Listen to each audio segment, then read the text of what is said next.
Hello everyone, Radhe Radhe বলে আজকের ভিডিওটা স্টার্ট করি। আজ এমন একটা মেকআপ লুক শেয়ার করব যেটা করে তোমরা দিনের বেলাতেও বাইরে বেরোতে পারবে।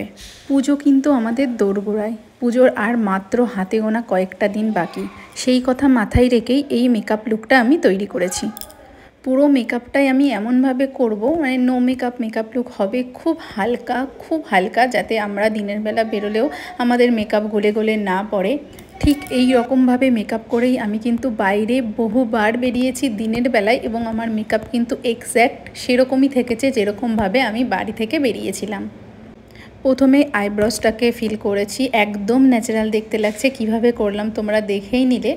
দেন একটু আমি অরেঞ্জ কারেক্টার লাগিয়েছি, জাস্ট অল্প, যে চোখের নিচটাতে মেনলি। দেন একটুখানি ফাউন্ডেশন নিয়ে পুরো মুখে লাগিয়ে নিয়েছি এবং খুব ভালোভাবে ব্লেন্ড করে নিয়েছি। আর একটা কথা বলতে কিন্তু ভুলে গেছি, স্কিন প্রিপারেশান করতে একদম ভুলবে না। সিটিএম করে নিয়ে তারপরে একটা প্রাইমার কিন্তু অবশ্যই ইউজ করতে হবে। খুব ভালোভাবে ব্লেন্ড করে নিয়েছি এবং চোখের ওপরে একটু ফাউন্ডেশন দিয়ে নিয়েছি। এবার একটু কনসিলার দিয়ে হালকা করে একদম হাইলাইট করে নিচ্ছি, জাস্ট অল্প একটু করে। এবার পাউডার দিয়ে পুরো মুখটা সেট করে নেব। দেন আই মেকআপটা করে নেবো। একদম সিম্পল একটা আই মেকআপ করেছি, একদম সিম্পল। একটুখানি কাজল দিয়ে আর একটা দুটো আইশ্যাডোর শেড দিয়ে, মানে হালকা যে ট্রান্সপারেন্ট শেডগুলো হয় সেগুলো দিয়েই চোখের মেকআপটা আমি কমপ্লিট করেছি। দেখতেই পেলে তো আমি যে কালারগুলো ইউজ করছি তোমাদের সেগুলো ইউজ করতে হবে, এর কোনো মানে নেই। তোমরা তোমাদের ড্রেসের কালার অনুযায়ী কিংবা তোমাদের স্কিনের কালার অনুযায়ী শেডগুলো ইউজ করতে পারো। দেন চোখের নিচে একটু কাজল পরেছি এবং ওপরে যে শেডগুলো ইউজ করেছিলাম সেগুলোই হালকা করে চোখের নিচটাতেও দিয়ে নিয়েছি। এবার পুরো এক্সট্রা পাউডারটা ঝেড়ে ফেলবো কম্প্যাক্ট পাউডারের সাথে। যা গরম পড়ছে, গরমের মধ্যে তোমরা অবশ্যই যে কোনো একটা দিন এরকম সিম্পল একটা কুর্তি আর জিন্স পরে বেরিয়ে যাবে পুরো যত প্যান্ডেল আছে পাড়াতে, আশেপাশের পাড়াতে, সেগুলো দেখার জন্য।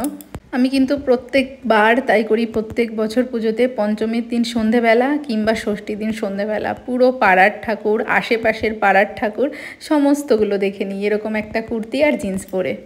এবার একটু powder contour, powder blush, highlighter লাগানোর সময় এগুলো জাস্ট ফেভারিট পার্ট আমার। যেহেতু মেকআপটা খুব হালকা হচ্ছে তাই জন্য কিন্তু আমি ক্রিম কন্ট্যুর করিনি, একেবারে পাউডার কন্ট্যুর করে নিচ্ছি।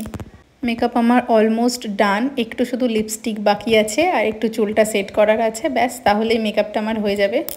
আর হ্যাঁ, এগুলো করতে কিন্তু একদম ভুলবে না, এগুলোই কিন্তু মেকআপের ছোট ছোট পার্ট যেগুলো মেকআপকে আরও সুন্দরভাবে ফুটিয়ে তোলে। একটু সেটিং স্প্রে অ্যাপ্লাই করে নিলাম, এবার লিপস্টিকটা পরে নেব। জাস্ট দুটো শেড দিয়ে একটা লিপস্টিক পরেছিলাম, এত সুন্দর একটা শেড এসেছিল কি বলবো। এই ড্রেসের সাথে এই মেকআপের সাথে একদম পারফেক্ট ছিল। তোমরা দেখলেই বুঝতে পারবে, দারুণ একটা কম্বিনেশন হয়েছিল।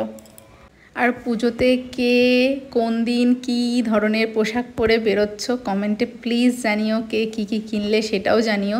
আমি অনেক দিন ভিডিও করিনি, কেননা মন মেজাজ প্রথম দিকে ভালো ছিল না, তারপরে আমি বাইরেও ছিলাম। তোমরা টুকিটাকি ভিডিওতে হয়তো দেখতেই পেয়েছো, একটু বাইরেও ছিলাম, সেই জন্য ভিডিও শ্যুটও হয়নি আর ভিডিও পোস্টও হয়নি। তারপরে এখন আবার স্টার্ট করলাম, যেহেতু পুজো সামনে, মানে মেজাজটাও বেশ ফুরফুরে আছে, তাহলে তো ভিডিও করতেই হয়।